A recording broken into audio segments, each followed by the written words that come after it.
Hello, this is your Commodore here, Coles, here to talk to you about another Twilight Zone review. This one is Season 1, Episode 4, She's about to learn Traveler. the truth can take many forms. Because tonight, Sergeant Newell's vantage point is at the very heart of the Twilight Zone. And it starts off with some beautiful shot of the Aurora Borealis. So you clearly know it's in the far north.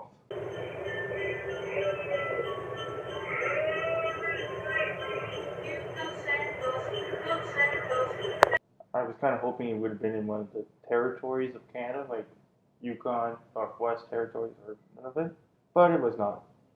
It was in Alaska. So we see an Inuit, a police officer, and she has someone in the back arrested for clearly some form of drunkenness.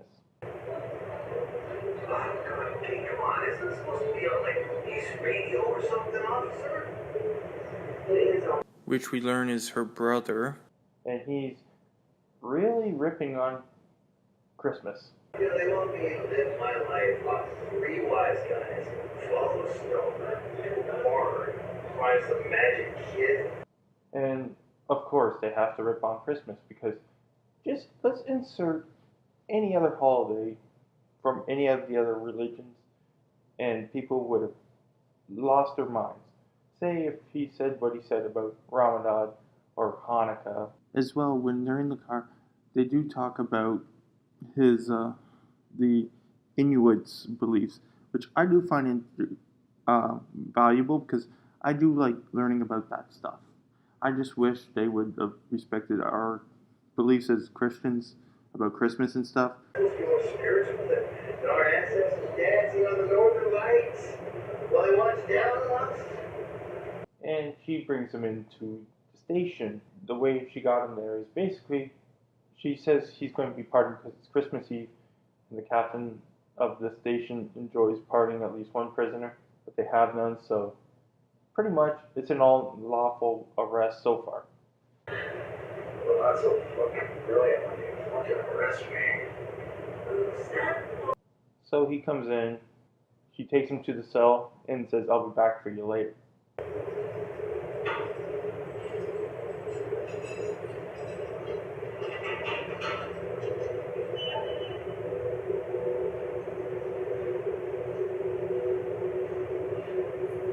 And then we meet the police captain. Great missionary officer. This night, after his birthday, he would have us remember that he wants us to be kind, strangers, visitors. My God, this is the exact image of what you're going to see if Ned Flanders was ever a police captain. Preview. God said to Noah, build yourself an arky. Animals came on by. Onesies and twosies. Elephants and kangaroosies. He celebrates Christmas as the birth of Jesus Christ and not of what we now celebrate Christmas as. He sends for the prisoner, aka her brother, and we learn more that he was not arrested for anything in particular, just for this specific thing. So, literally, this was an unlawful arrest. So she goes down and her brother's passed out drunk, of course. And then we see this Asian in the next cell in a very nice dressed up suit. And it freaks her out.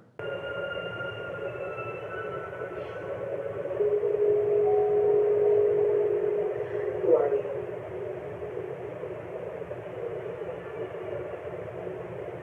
I want to be part of it. Her captain, wondering where she is, he comes down. They exchange words. She doesn't believe a single word he's saying. But the captain releases him. Ryder checked in the top of your brother. Dad lost Starkle's bridge. Kid Stadium lost to like an hour from the cemetery. He had departed. Captain Lady on Christmas Eve. Phone he has, it's like it's completely clear. Like even today, like we don't have anything that looks like that. It's a Russian design. It's Russian made. The Russians don't make anything. They steal everything. Oh no, that actually already has an 8K video message. So it kind of gives you a hint of this guy is not who he seems to be, but you just can't put your finger on it yet. So they have the party, and they're all having a good time. Hey, this is A. Traveler, and I am finally here. I am so far up north. I'm 100 miles from the Arctic Circle.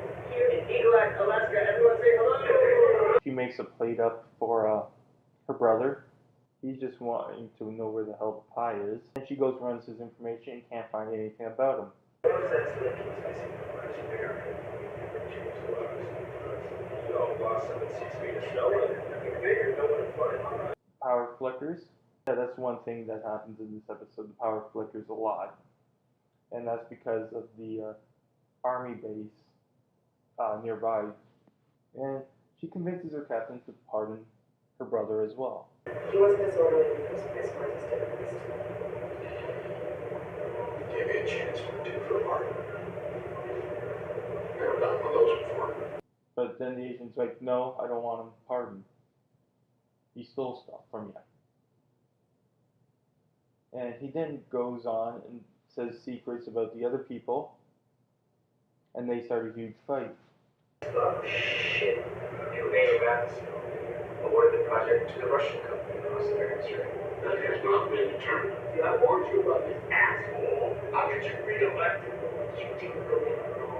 That he's a FBI agent. They contact the Bureau. There's no information about him. So they lock him back in. Then you get probably one of the coolest but creepiest shots so far this season in the Twilight Zone.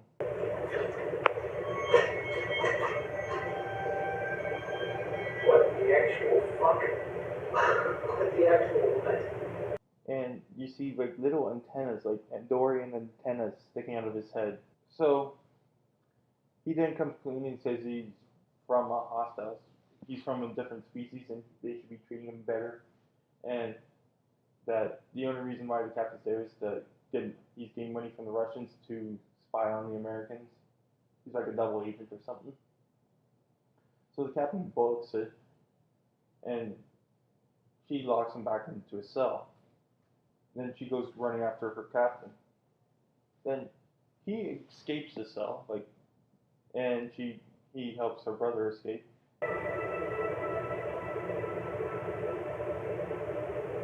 And then they get back.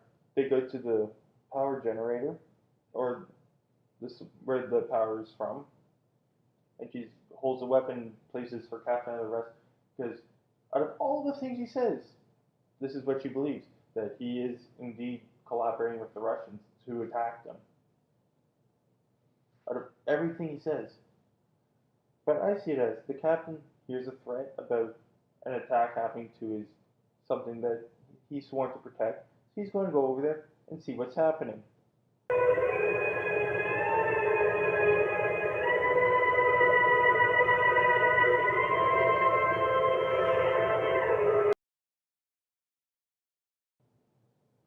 And then we see these starships fly by. We go back to the cell. And they're sitting there eating pie. Her brother and Lilith in his alien form. They're sitting there eating pie.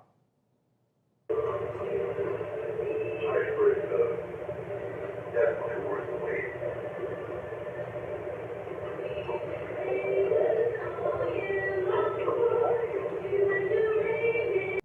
Overall, this was the most Twilight Zone episode of the 4 so far I've seen. But like the first one, the comedian, it lagged too long. It could have been a great 30-minute episode. They put a little too much about the political stuff in there. And I just think the editing, the pace of it was just it lagged too much. Like they were trying to stretch it out to be an hour. Like I said, if it was a half-hour traditional Twilight Zone episode, it would have been an amazing episode.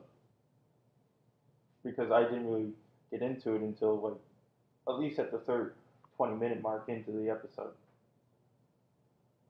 And they could have cut out a lot of the extra filler of this episode. The cinematography was very great of this, where we get to see a lot of shots that resemble what the Twilight Zone was. So for your Commodore, Ty Coles, you are now exiting the Twilight Zone. Thank you for watching Commodore Ty and enjoying this video. I hope you hit the like button, subscribe to the channel, and if while you're here, check out one of my other videos. Live long and prosper. Hailing frequencies closed.